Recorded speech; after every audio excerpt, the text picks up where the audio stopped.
Welcome back to another episode of the Casey Campbell podcast. Casey Campbell with you, of course. Pleased to be joined by TJ Decaire. How's it going, buddy? It's going good, and I'm happy to be on the podcast and excited for this interview. Yeah.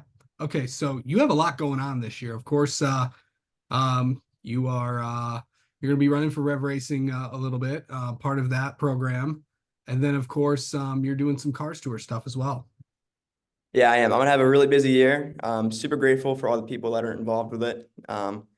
Wouldn't be here without all of them. Rev Racing, great group of people, great group of drivers. Surrounded by a lot of mentors and, like I said, great people. I mean, I can't really express that enough. So without them, I think this year would be a little slow for me. But with Rev Yeah. Racing, I'm excited. So how'd you find out about this Rev? This is this your correct me if I'm wrong. This is your first year at Rev, right? Yes, sir, it is. So I applied in 2019 for Rev Racing, and then 2020 they did not take applications because of COVID. Right. And then 2021 I voted, or I sent an email in 2022, which is my this year currently, or 23, excuse me, 2024. 2024 now. Yep. Um, so yeah, I've been kept trying to get in, and this is finally my year. And I'm really excited for it. So, how did you get into racing? So I was basically born into it, really. My great grandpa raced, my grandpa raced, my uncle races, my brother raced. I was just pretty much at the racetrack my entire life. Yeah. So just where did you how old were you when you first started? I was 4.5. I started at Daredevil Speedway in a dirt champ cart. Really? And then you go to carts, bandoleros. Where did you go next? So we then made the switch to a flat cart because that was kind of popular at the time. Pretty much all along the Southeast, I raced for quite a while. I think I raced till I was 13 in a dirt go-kart. Then I made the transition to a pavement legend car. Ran that for 2.5, 3 years with Jim Smith. Won the national championship in the Young Lions last year. So 2 years ago, excuse me. Yeah. And it was a great time. And now I moved up to a pro late model last year, and I ran a bunch of super races last year as well. Yeah. Okay. So to finally get in this program with Rev, what did that mean to you? It meant the world, really. I knew there's, like I said, a lot of great people here, a lot of mentors. So it meant a lot to me to finally get in. And, I really do feel like this is my best year as a driver, just because of what I learned last year. And I'm actually happy that I got picked this year instead of last year. So I'm gonna give them my all this year and hopefully for a great year. Yeah. So I think like what tracks are you like most looking forward to there, TJ? Um, I'd say Florence I'm looking forward to. And then if we do race Tri-County, I'm excited for that place just because I know it's fast, it's gripped up.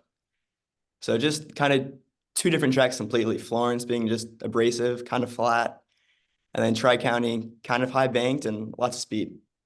Yeah. Okay. You know, so late model and then a it's kind of similar with what you're kind of doing. So is there going to be any difference when you go in either car?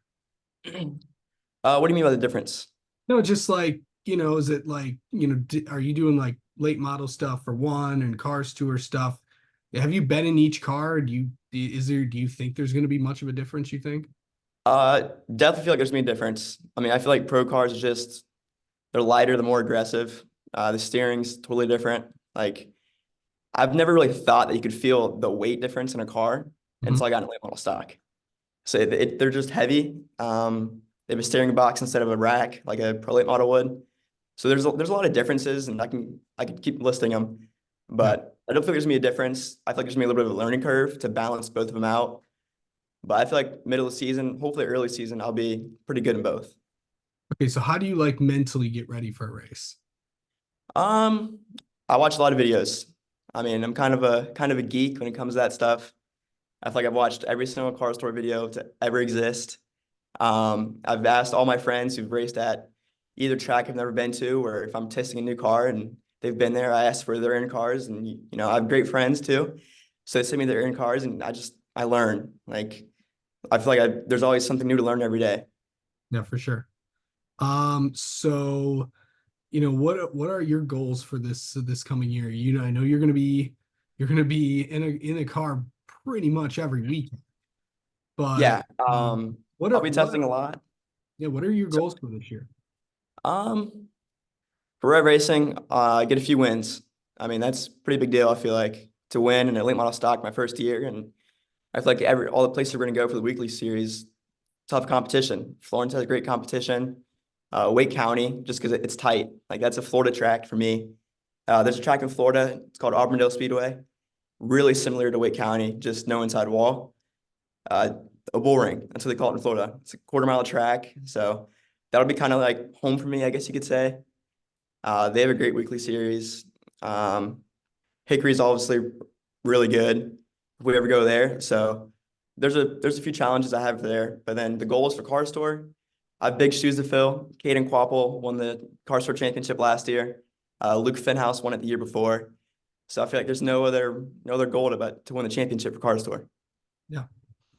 Well, let's get to know you a little bit. How about that? Sounds good to me. Okay, so okay, best racing moment that you've had so far. Um,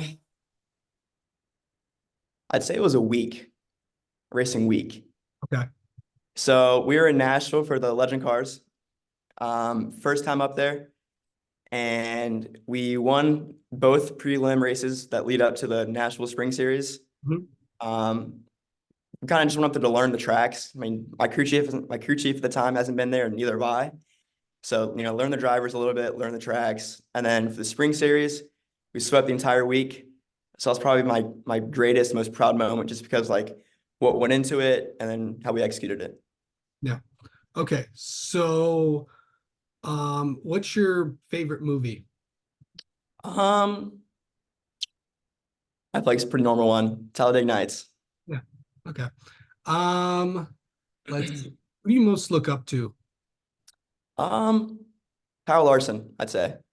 Kyle Larson and my dad. I mean, my dad's a great mentor for me, and everything he's done for me to get to this spot. I mean, can't thank him enough. I mean, love that guy to death. And for Kyle Larson, just his ability to bounce between cars, really. I mean, I think it was a dirt late model this week in I think Vegas, I think it was for the Wild West shootout. So for him to bounce there, then he went to Chili Bowl this week. Just his ability to drive every car and every track to his full 100%. I think that's the greatest part about him. Yeah. And finally, what's an interesting fact people do not know about you?